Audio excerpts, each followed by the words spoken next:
Assalamualaikum warahmatullahi wabarakatuh. Baik, untuk video kali ini saya akan menjelaskan tentang aplikasi turunan untuk menghitung kecepatan gerakan suatu benda. Nah, salah satu penerapan dari turunan yaitu kecepatan sesaat. Nah, kecepatan hanya dimiliki oleh benda yang sedang bergerak. Misalkan suatu partikel bergerak pada saat T dengan persamaan Y sama dengan Ft, maka pada saat T sama dengan 0, nilai Y adalah Y0 sama dengan Ft0. Pada selang waktu delta T, yaitu setelah T0 sampai menjadi T, nilai Y adalah Y0 plus delta Y. Ilustrasinya seperti ini. Ini adalah waktu T ya. Di sini T0. Nah, ketika suatu benda yang awalnya ada di posisi T0, dia bergerak sejauh delta T, misal dari T0 menjadi T1, di sini selisihnya adalah delta T, maka posisinya adalah yang awalnya posisinya di Y0 menjadi delta Y. Ya. Jadi di sini Y0 ditambah delta Y. Posisinya berubah. Dia bergerak sejauh delta Y. Maka di sini nilainya adalah F T0 plus delta T. Sehingga kecepatan rata-rata perubahan Y selama selang waktu delta T sejak T0 adalah delta Y per delta T sama dengan F T0 plus delta T min Ft0 per delta T. Nah, kalau kita ingat, ini merupakan turunan dari Ft pada saat delta T-nya mendekati 0. Nah, jadi kalau kita limitkan, limit delta T mendekati 0, delta Y per delta T, sama dengan limit delta T mendekati 0, Ft0 min plus delta T min Ft0 per delta T. Ditulis sebagai turunan pertama dari T0.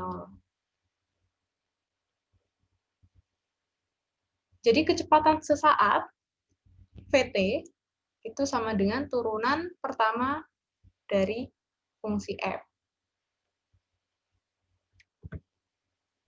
Contoh, sebuah partikel bergerak dengan persamaan gerak Y sama dengan Ft. Y sama dengan Ft di sini merupakan persamaan dari posisi benda. Posisi benda itu bisa kita katakan sebagai jarak benda. Adalah T kuadrat min 2T plus 3. Nah, ini persamaan dari jarak. Yang pertama, tentukan kecepatan pada saat T. Nah, berdasarkan definisi yang tadi bahwa kecepatan merupakan turunan pertama pada saat T. Sehingga untuk menjawab yang A, kita turunkan kecepatan atau Vt sama dengan F aksen T. Oke. Kita turunkan satu kali dari T kuadrat min 2T plus 3, yaitu 2T minus 2. 2 dikali T minus 2.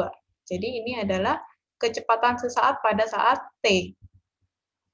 Pt sama dengan 2T minus 2. Kemudian yang B. Tentukan kecepatan pada saat T2. Nah, pada saat T2, kecepatannya adalah 2 dikali 2 dikurangi 2, sama dengan 4 minus 2, yaitu 2 meter per sekon. Yang C, kecepatan, kapan partikel berhenti? Nah, partikel berhenti pada saat dia tidak punya kecepatan. Artinya, ketika Vt bernilai 0. Nah, kapan Vt bernilai 0? Maka VT-nya kita setting menjadi 0 sama dengan 2T minus 2. Nah, pada saat T berapa? Kita cari nilai T-nya, minus 2 kita pindah ke sebelah kiri, menjadi 2, sama dengan 2T. Oke, berarti 2 per 2 sama dengan T, sehingga ketemu nilai T-nya sama dengan 1. Jadi, partikel akan berhenti setelah 1 sekon. Ini artinya, partikel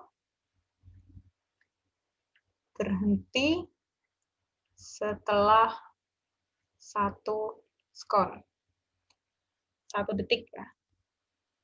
Yang D, berapa jarak yang ditempuh partikel ketika partikel berhenti? Berarti ketika VT-nya sama dengan 1.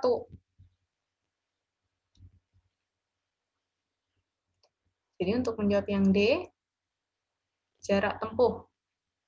Jarak tempuh berarti kita masukkan ke posisi FT. Oke. Partikel berhenti ketika T-nya sama dengan 1. Jadi jaraknya adalah, jarak yang ditempuh yaitu F1. 1 kuadrat dikurangi 2 dikali 1 ditambah 3. 1 minus 2 ditambah 3.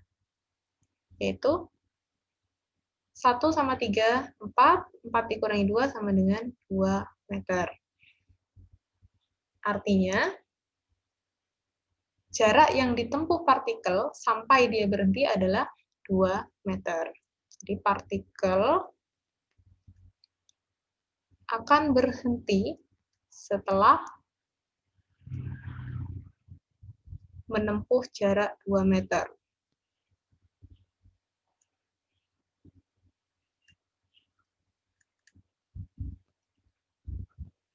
Oke, untuk turunan sebagai fungsi dari kecepatan, contohnya adalah seperti ini. Untuk contoh-contoh yang lain, bisa kalian simak di buku BMP atau dari sumber-sumber yang lain. Semoga video ini bermanfaat, selamat belajar, dan semoga mendapatkan ilmu yang barokah.